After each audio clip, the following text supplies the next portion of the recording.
The bromance is definitely over. President Trump says his partnership with Elon Musk is over. I have no intention of speaking to him. He may cancel government contracts and subsidies with Elon Musk. I'm very disappointed in Elon. I've helped Elon a lot. Mister Donald Trump, क्या आपको पता भी है आपने किससे पंगा लिया है? आइए जानते हैं एनिमेशन के जरिए उनकी लाइफ जर्नी। आज बात करूंगा इलॉन मस्क की।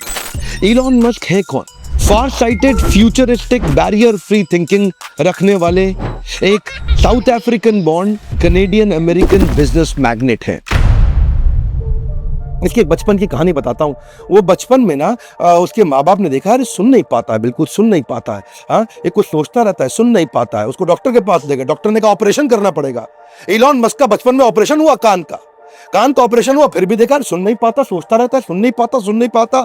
बाद में समझ में आया इसका कान ठीक था भैया, लेकिन जब ये कुछ सोच रहा होता है ना, ऐसे फोकस में रहता है, आप आसपास कुछ भी बोल लो, कुछ भी कर लो, उसको समझ में नहीं आएगा, उसको सुनाई नहीं पड़ेगा, ऐसा फोकस। बचपन से ही 10 साल की उम्र में ही वो इतनी किताबें पढ़ लिए थे जो एक ग्रेजुएट भी नहीं पढ़ पाता। 12 साल की उम्र में घर में पड़े एक कंप्यूटर से उन्होंने एक गेम बना डाला और उस गेम को उन्होंने $500 के अंदर पहली दफ़ा एक ऑनलाइन कंपनी को सेल कर दिया। वो क्या कहते थे, एक ही प्रॉब्लम है कि प्रॉब्लम नहीं है, सोल्यूशन ढूंढना बड़ी प्रॉब्लम है। तो उनकी कंपनी के अंदर अगर आके कोई ये बोल देना कि सर ये हो नहीं सकता, तो वो उसकी कंपनी में उसका आखिरी दिन होता था। वो क्या कहते थे, होगा, जरूर होगा, सोचो कैसे होगा। उनका मानना क्या है, फेलियर इज द ऑप्शन।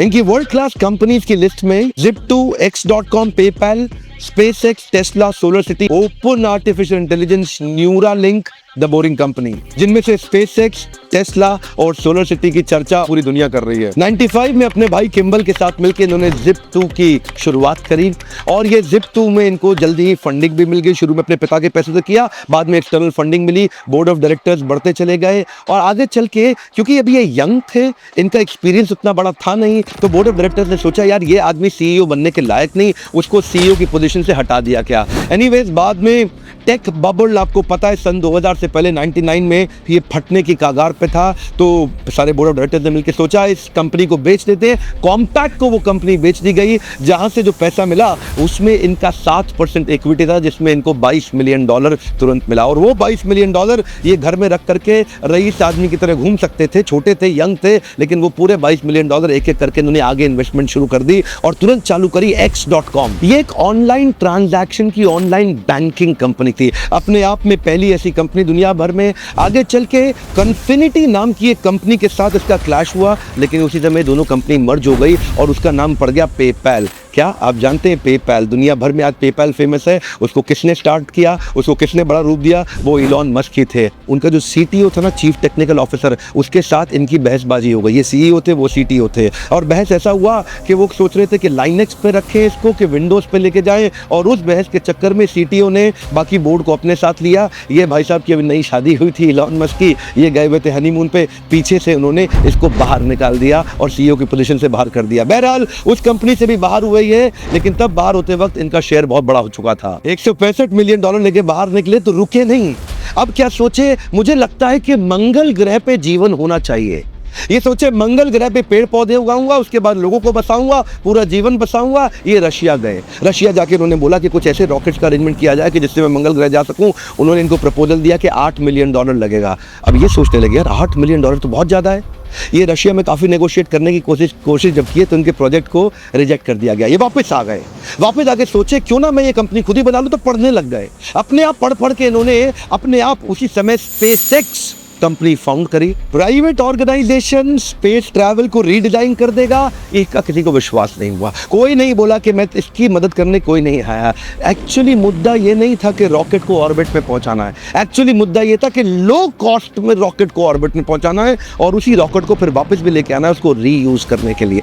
और वहीं जब इन्होंने पहला लॉन्च किया, इनके इंजन में आग लग गई और वो अर्ली आग लगी, वहां से इनको बहुत बड़ा नुकसान हुआ। अच्छा, दूसरी बार फिर ट्राई किया, दूसरी बार इनका जो रॉकेट था वो स्पेस में गया लेकिन ऑर्बिट में नहीं पहुंचा, फिर ऑफ रूट हो गया, और तीसरी बार स्पेस में जाते ही ऑफ रूट हो गया। 3 बार में इनका इतना नुकसान हुआ, जितना भी पैसा इनको मिला था पीछे जो उनको मिला था ना पेपैल से, जब पैसा आया था इनको बाहर निकाला गया था, तो वो सारा पैसा इन्होंने डाल दिया, लेकिन तीनों बार में पैसा खत्म हो गया। अब इन्वेस्टर बोले अब कुछ नहीं बचा, अब तो कंपनी खत्म, लेकिन ये बोले एक ट्राई और करूंगा। When you had that third failure in a row, did you think, I need to pack this in? Never. Why not? I don't ever give up. I mean, I'd have to be dead or completely incapacitated. क्या crazy आदमी थे। He made a crazy announcement कि चौथा launch थोड़े ही महीनों में करने वाला हूँ। इनका रिस्क एपेटाइट बहुत बड़ा था और अपना सब कुछ दांव पे लगाने को तैयार थे। अपना घर मकान बेच के किराए पे शिफ्ट हो गए, सबके कर्जे लेकर के आखिरी बार ट्राई किया और इस बार न केवल सफल हुए बल्कि $1.5 बिलियन का नासा से एक प्रोजेक्ट भी ले लिया और नासा ने अब इनको फंड किया, बोला आप हमारे लिए काम करिए। नील आर्मस्ट्रॉन्ग आज तक इसका मजाक उड़ाता रहा, आज तक इसकी निंदा करी उसने, ये बेकार है, नहीं कर पाएगा, क्योंकि वो कहता था कि कमर्शियल स्पेस फ्लाइट जो डेवलप कर रहा है वो हमेशा उसके अगेंस्ट है नील आर्मस्ट्रॉन्ग। इनका कई लोगों ने मनोबल तोड़ा, लेकिन फिर भी इन्होंने रिस्क लिया और वो तो बोलते थे कि नील आर्मस्ट्रॉन्ग आप तो मेरे गुरु हैं, आकर के देखोगे ना कि मेहनत कितनी कर रहे हैं कि आप भी कन्विंस हो जाओगे। No, I wish they would come and visit and see the hardware that we're doing here, and I think that would change their mind.